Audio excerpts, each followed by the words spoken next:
आप सबका स्वागत है हमारे प्रोग्राम 3 बजे की 3 खबर में। तो आइए जानते हैं वो 3 बड़ी खबर। पहली खबर, बॉर्डर विवाद पर टकराव नहीं चाहते भारत चीन, डिप्लोमेसी से खुलेगा तनाव का ताला। विदेश मंत्रालय ने कहा कि मीटिंग मैत्रीपूर्ण और सकारात्मक माहौल में हुई और दोनों पक्ष शांतिपूर्ण तरीके से और पूर्व में किए गए द्विपक्षीय समझौतों के मुताबिक इस विवाद को सुलझाने पर राजी हुए।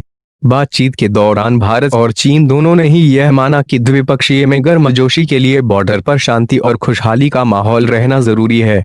चुशुल मोल्डो क्षेत्र में भारत चीन के सैन्य कमांडरों के बीच बातचीत हुई। चीन के साथ दोस्ताना माहौल में हुई बात। विदेश मंत्रालय ने जारी किया बयान, आगे भी होगी मिलिट्री कमांडरों की मुलाकात। भारत चीन के सैन्य कमांडरों के बीच बातचीत पर विदेश मंत्रालय ने बयान जारी कर कहा है कि चीन सीमा विवाद से जुड़े मुद्दों को शांतिपूर्ण बातचीत के जरिए हल करने पर राजी हुआ है। भारत के विदेश मंत्रालय ने कहा कि चीन ने ये मानना है कि दोनों देशों के बीच द्विपक्षीय संबंधों के फलने फूलने के लिए जरूरी है कि सीमा पर शांति और दोस्ताना माहौल रहे। पैंगोंग झील के पास चीनी सैनिकों का ठिकाना। बता दें कि लद्दाख में पैंगोंग झील के पास आईटीबीपी कैंप के सामने चीनी सैनिकों ने पिछले कुछ महीने से अपना ठिकाना बनाया है। इस मुद्दे को लेकर भारत और चीन के रिश्तों में तल्खी आ गई थी। भारत ने दो टूक कहा है कि लद्दाख क्षेत्र में पुरानी स्थिति लौटनी चाहिए और चीनी सैनिकों को हर कीमत पर पीछे लौटना पड़ेगा। पूर्वी लद्दाख में पैंगोंग झील इलाका विवादित रहा है और भारत चीन के बीच टकराव की एक वजह रहा है। भारत की तरफ से अपने क्षेत्र में सड़क निर्माण और बुनियादी ढांचे के विकास पर चीन बेवजह आपत्ति करता रहा है। इस वजह से दोनों देशों की सेनाओं के बीच कई बार टकराव हुआ है। इस विवाद को सुलझाने के लिए 6 जून को चुशुल मोल्डो क्षेत्र में भारत चीन के सैन्य कमांडरों की बैठक हुई। इस बैठक के बारे में विदेश मंत्रालय ने कहा, भारत और चीन स्थापित कूटनीति और सैन्य चैनलों के जरिए भारत चीन बॉर्डर विवाद को सुलझाने के लिए लगातार संपर्क में है। विदेश मंत्रालय ने कहा कि मीटिंग मैत्रीपूर्ण और सकारात्मक माहौल में हुई और दोनों पक्ष शांतिपूर्ण तरीके से और पूर्व में किए गए द्विपक्षीय समझौतों के मुताबिक इस विवाद को सुलझाने पर राजी हुए।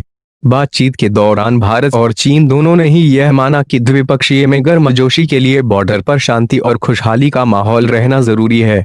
जारी रहेगी सैन्य और कूटनीतिक वार्ता। इसी को ध्यान में रखते हुए दोनों पक्ष सैन्य और कूटनीतिक वार्ताएं जारी रखेंगे ताकि सीमा पर माहौल को सामान्य किया जा सके और पूरे बॉर्डर एरिया में अमन कायम रहे।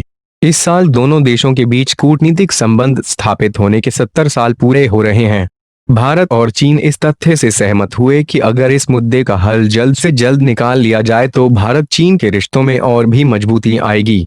दूसरी खबर, हिरासत में दिल्ली बीजेपी अध्यक्ष आदेश गुप्ता। लॉकडाउन में कर रहे थे प्रदर्शन। दिल्ली बीजेपी का नया जिम्मा संभालने वाले प्रदेश अध्यक्ष आदेश गुप्ता को पुलिस ने हिरासत में लिया है। आदेश गुप्ता लॉकडाउन के बीच राजघाट पर दिल्ली में स्वास्थ्य सेवाओं की बिगड़ी स्थिति के खिलाफ प्रदर्शन कर रहे थे। प्रदर्शन में दिल्ली बीजेपी के सभी विधायक भी मौजूद थे। हिरासत में दिल्ली बीजेपी अध्यक्ष आदेश गुप्ता कल्चर स्वास्थ्य सेवाओं के खिलाफ प्रदर्शन। राजघाट पर बीजेपी विधायकों के साथ थे मौजूद। दिल्ली बीजेपी का नया जिम्मा संभालने वाले प्रदेश अध्यक्ष आदेश गुप्ता को पुलिस ने हिरासत में लिया है। आदेश गुप्ता लॉकडाउन के बीच राजघाट पर दिल्ली में स्वास्थ्य सेवाओं की बिगड़ी स्थिति के खिलाफ प्रदर्शन कर रहे थे। प्रदर्शन में दिल्ली बीजेपी के सभी विधायक भी मौजूद थे। पुलिस ने आदेश गुप्ता को हिरासत में ले लिया है और उन्हें राजेंद्र नगर पुलिस स्टेशन लेकर गई है। दिल्ली बीजेपी का आरोप है कि दिल्ली में कोरोना संक्रमण के बाद स्वास्थ्य सेवाओं की स्थिति चरमरा गई है।